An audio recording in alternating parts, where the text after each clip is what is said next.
Hey guys, what's up? Sectatron here from One Hive Gazette, here with the next video, and got some Town Hall 9 action for you guys from the war against Crystal Warrior. Once again, good job to Immoral Thieves. You saw some of their Town Hall 10 attacks already, probably. I'm recording these the same night though, and I thought we'd take a look at all the different ways air attacks are working right now.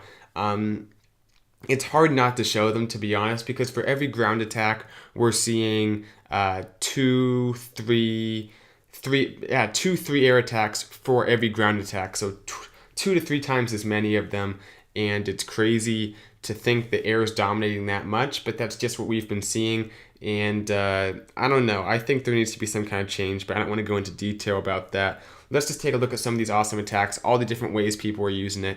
And this first one is something rather new, actually. The Rage, and I think like 4 Skelly spells just to take out the Queen. It's a pretty big investment because he's not getting anything else. I think the Teslas there was a bit of a surprise. I think this must have been a cleanup attack, or I mean a fresh hit, because it's a lot of investment just for the Queen, and it feels like he could have dropped his King and his Queen and gotten more value by getting the Teslas too. But he goes ahead and drops his King and Queen at the bottom here to deal with the CC troops, and I think he wants his Queen to eventually step up for that air defense. The problem though is the Witch, the Cannon, all that stuff makes him have to use the ability early. He won't get that bottom air defense. So really, heroes and quite a few spells only getting the CC troops and the Queen. So doesn't look like he has a good shot at this point, but I think this attack, if nothing else, testifies to the power of air. 4 Lava Hounds, actually 5 with the CC, so kind of a penta.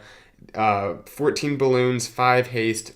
It's going to be a pretty comfortable 3-star, and I think that, like I said, testifies to how powerful this is right now.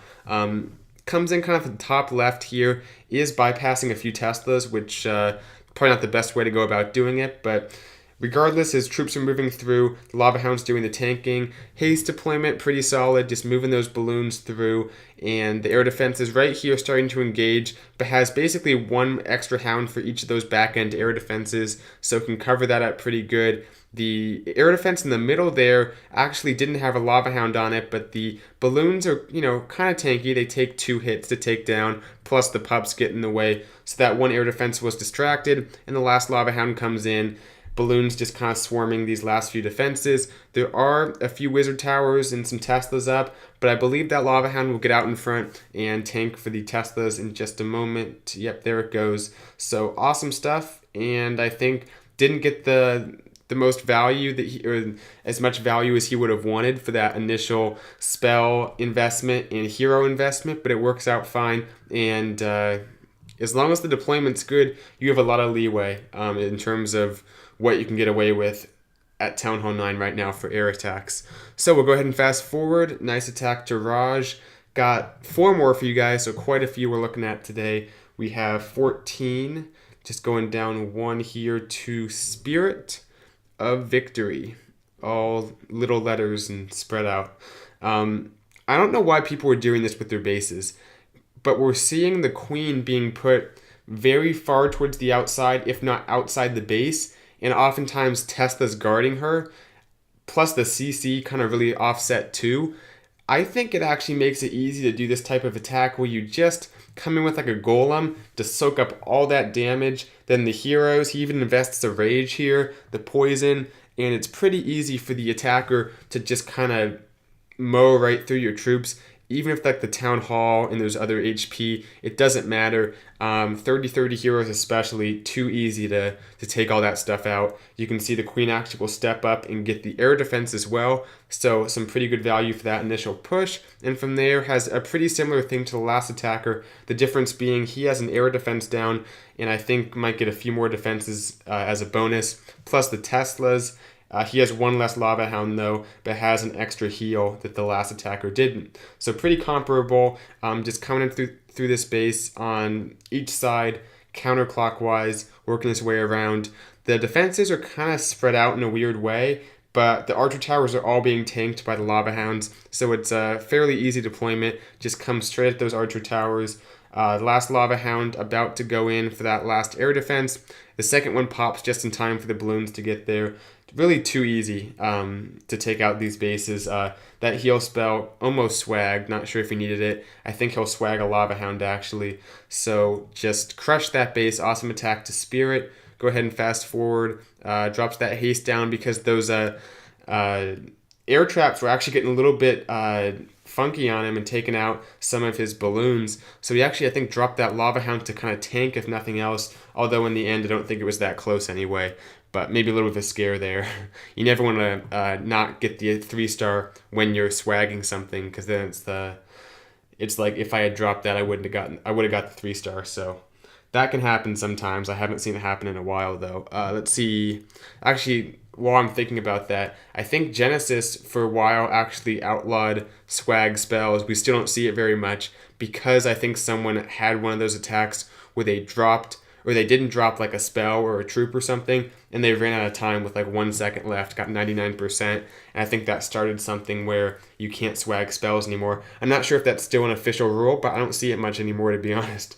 So maybe it's a courtesy thing to their clan, maybe it's just to keep people from failing attacks. I don't know, to be honest. But this next attack by Gannicus is one of those heavier, you guys saw this in the attack meta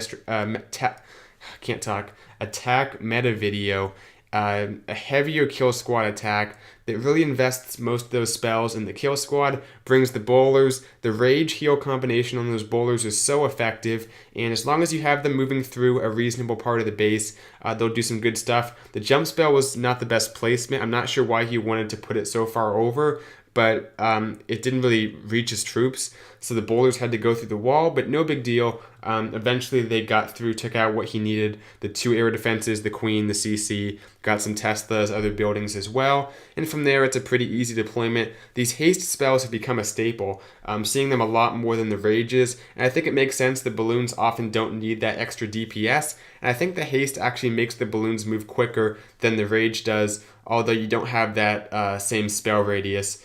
But it's not that big of a deal, to be honest. It allows you to be more, bring more of them and drop them in more specific locations instead of a rage, which is a little bit bigger. But in the end, you're having to kind of consolidate your spell space in one area of the base, or yeah, if that makes sense. But a swag spell there, nice stuff.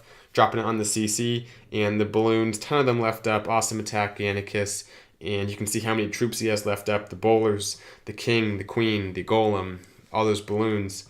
Crushed it. I think we have, what, one more? 16, no, 2 more. This video is going by really slowly for some reason. Not that that's a bad thing. But this is a zap quake attack. Dropping down the quake, 2 zaps, just taking out that middle air defense. When you're looking at what air defense to take out, this is probably an important point to make. You should do one that's not going to leave a vacancy of air targeting defenses where there's no air defense, because I've talked about this in the past. If you have like a section of the base like that, your balloons are more likely to get targeted and taken out because no Lava Hound will go to that area if there's no air defense there. But if there's still Wizard Towers, Archer Towers, that kind of stuff, your balloons are still going to have to go there and they'll be unprotected. So you want to take out an air defense that's not going to clear out a part of the base for your balloons to have to take out all by themselves. So by taking out that middle air defense, it makes it so there's still kind of an anchor at each corner of the base that you can see. There's a triangle of air defenses. So there's a little bit of a anchor for each Lava Hound to go to and kind of tank in a central location for those balloons. So it works out real nicely here. That Lava Hound coming in for the last air defense, balloons just swarming this base. His Lava Hounds actually pop relatively early on him because there's a part of the attack right here where there's no Lava Hound and that air defense is just going to work. But when there's like 20 balloons left up, it doesn't have much of a chance, even if it does take those out in 2 shots. So crushed it, Stevie G8. Nice attack there. That'll do it for this one. We'll go ahead and fast forward and take a look at one more attack. Too easy, I'm telling you guys. We're seeing so many air attacks and so many different types. Not even the cleanest attacks sometimes, but they're getting the job done. And I'm still waiting for Genesis to kind of ride this wave, because we've, for some reason, have still been struggling with the Town Hall 9s. But we've been doing great on Town Hall 10s, Town Hall 11, so it's weird. We're still doing good in wars, but we're just not feeling that Town Hall 9 easiness yet for some reason. I don't know. I think we're almost there, to be honest. I'll keep you guys updated. Let's take a look at this last one though. A queen charge. Just another way you can utilize the balloons, and basically the queen charge is a good thing to use when the base is spread out. You can get a nice part of it taken out, and then your queen can kind of go off into retirement, as I call it, and just kind of walk around the base, not needing spells. You can see the expos are kind of separated from where she is, so he doesn't have to invest a whole lot in her. The queen can kind of just waltz around, taking out all these defenses. The king comes in. I think the king was intended to go into the base. I'm not sure here, because I'm pretty sure he wanted that second air defense up top with the Tesla archer tower. That's some pretty good value just sitting there. But for some reason, the king doesn't go into the base. I guess he didn't funnel the king in if you wanted the king to go in. I'm not sure. But the queen's not going to go up. She's going to take out that storage, then head down south. So there's going to be a little bit of the base that's not going to be taken out up top there. And that's a pretty significant thing when you have an extra air defense and a few extra air targeting buildings left up. So not just something to look over at all. The balloon, having trouble talking. The second video, I'm telling you guys, the second video, I can record the first one fine, but the second video of the night, I tend to sound like I'm like half drunk. I'm slurring my words a little bit. Well, I don't know. You guys tell me how it sounds. But anyway, back to this attack. Lava Hound moving in. That last air defense doing some work on his balloons, because like I said, it just wasn't accounted for in the attack plan. Luckily though, the queen makes her way over, and that's the power of the queen walk. If things go wrong, if you still have your queen, you're in pretty good shape. So a little bit more security there in that sense. Has the ability to pop, and she takes out some of those traps. She'll step up for those last few defenses, and really towards the end of the attack, nothing can hurt the queen because the defenses tend to be spread out, not concentrated enough to really be an issue for her. So I think we missed a skeleton spell as well somewhere, because now there's a bunch of skeletons running around. But nice attack to Gannicus, and that'll do it for this video. As I stumbled through it, hope you guys enjoyed it, and I guess I'll see you guys in the next one. Probably be doing a Town Hall 10 base build will be the next video you guys see. So we're looking forward to that. And yeah, thanks for watching one more time. See you guys later. Bisect the Tron out.